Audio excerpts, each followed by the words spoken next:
হরে কৃষ্ণ। জয় শিল প্রভুপাদ কি জয়। আজকে আমরা এই ভিডিওর মাধ্যমে জেনে নেব মোক্ষদা একাদশীর মাহাত্ম্য কি এবং এই একাদশী পালন করলে আমাদের কি ফললাভ হয়।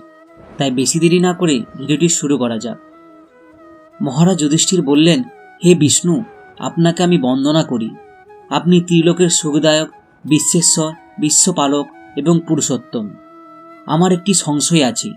অগ্রহায়ণ মাসের শুক্লপক্ষের যে একাদশী, তার নাম কি, বিধিই বা কি, এবং কোন দেবতা এই একাদশীতে পূজিত হন তা আমায় কৃপা করে বলুন। তখন শ্রীকৃষ্ণ বললেন, হে মহারাজ, আপনি উত্তম প্রশ্ন জিজ্ঞাসা করেছেন, যার মাধ্যমে আপনার যশ চতুর্দিকে বিস্তৃত হবে। এখন এই একাদশীর কথা আমি বর্ণনা করছি, যা শোনা মাত্রই বাজপেয় যজ্ঞের ফললাভ হয়। অগ্রহায়ণ মাসের শুক্লপক্ষের একাদশী মোক্ষদা নামে পরিচিত। সর্বপাপনাশিনী ও ব্রতের মধ্যে সর্বশ্রেষ্ঠা এই একাদশীর দেবতা হল শ্রী দামোদর। তুলসী মঞ্জরি, ধূপ, দীপ ইত্যাদি উপচারের শাস্ত্রবিধি অনুসারে শ্রী দামোদরের পূজা করতে হবে। পূর্ব বর্ণিত বিধি অনুসারে দশমী ও একাদশী পালন করতে হবে। এই উপবাস দিনে স্তব্ধস্তুতি, নৃত্যগীতি আদি সহ রাত্রি জাগরণ করার কর্তব্য রয়েছে। হে মহারাজ, প্রসঙ্গক্রমে একটি অলৌকিক কাহিনী আমি বলছি। মনোযোগ দিয়ে এই ইতিহাস শ্রবণ করা মাত্রই আপনার সর্বপাপ ক্ষয় হবে। যে পিতৃপুরুষেরা নিজ নিজ পাপে অধজনী প্রাপ্ত হয়েছে, এই ব্রত পালনের পুণ্যফল বিন্দুমাত্র তাদেরকে দান করলে তারাও মুক্তিলাভের যোগ্য হন। কোনো এক সময় মনোরম চম্পকনগরে বৈখানস নামে এক রাজা ছিলেন। তিনি ছিলেন অত্যন্ত বৈষ্ণব, সদগুণে ভূষিত। প্রজাদের তিনি পুত্রের মতো পালন করতেন। তার রাজ্যে বহু বেদজ্ঞ ব্রাহ্মণ বাস করতেন। রাজ্যের সকলেই ছিল বেশ সমৃদ্ধশালী। একবার রাজা স্বপ্নে দেখলেন তার পিতা নরকে পতিত হয়েছে। তা দেখে তিনি অত্যন্ত বিস্মিত হলেন। পরের দিন ব্রাহ্মণদের তিনি ডেকে বলতে লাগলেন, হে ব্রাহ্মণগণ, গত রাত্রিতে স্বপ্নে নরক যন্ত্রণায় পিতাকে কষ্ট পেতে দেখেছি। তা দেখে আমার হৃদয় বিদীর্ণ হচ্ছে। তিনি আমাকে লক্ষ্য করে বলতে লাগলেন, হে পুত্র, তুমি আমাকে নরক সমুদ্র থেকে উদ্ধার করো। তার এই অবস্থা দেখে আমার অন্তরে সুখ নেই। আমার এই বিশাল রাজ্য, স্ত্রী, পুত্র কিছুতেই শান্তি পাচ্ছি না। কি করি, কোথায় যাই, কিছুই বুঝে উঠতে পারছি না। আমার পূর্বপুরুষেরা মুক্তিলাভ করতে পারেন এমন কোনো মুক্তিব্রত, তপস্যা বা পুণ্যব্রতের কথা আমাকে উপদেশ করুন। আমার মতো পুত্র বর্তমান থাকা সত্ত্বেও যদি পিতা মাতা পূর্বপুরুষেরা যদি নরক যন্ত্রণা ভোগ করতে থাকেন, তবে সেই পুত্রের কী বা প্রয়োজন।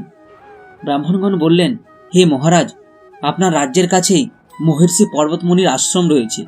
তিনি ত্রিকালজ্ঞ, তিনি সবকিছুই জানেন। আপনি তার কাছে মুক্তির উপায় জানতে পারবেন।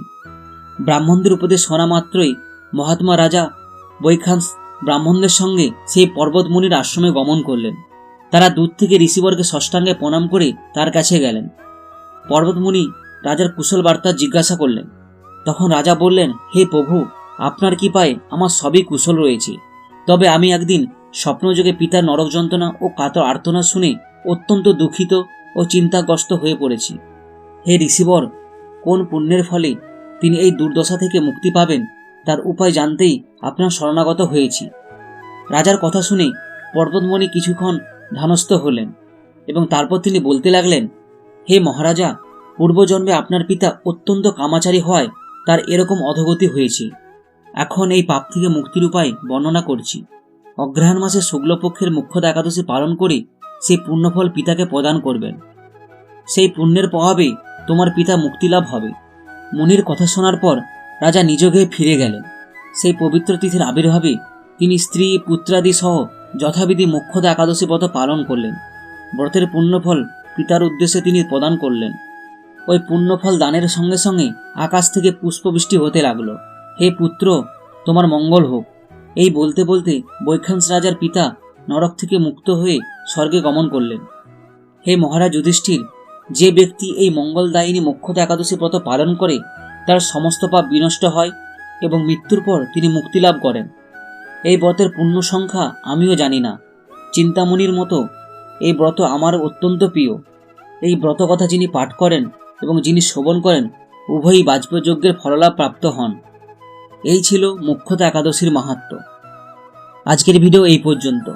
ভিডিওটি যদি ভালো লেগে থাকে তবে অবশ্যই লাইক করুন, শেয়ার করুন এবং চ্যানেলটিকে সাবস্ক্রাইব করুন। প্রত্যেক দিন হরে কৃষ্ণ মহামন্ত্র জপ করুন। ভালো থাকুন, সুস্থ থাকুন। হরে কৃষ্ণ। জয় শিল প্রভুপাদ কি জয়।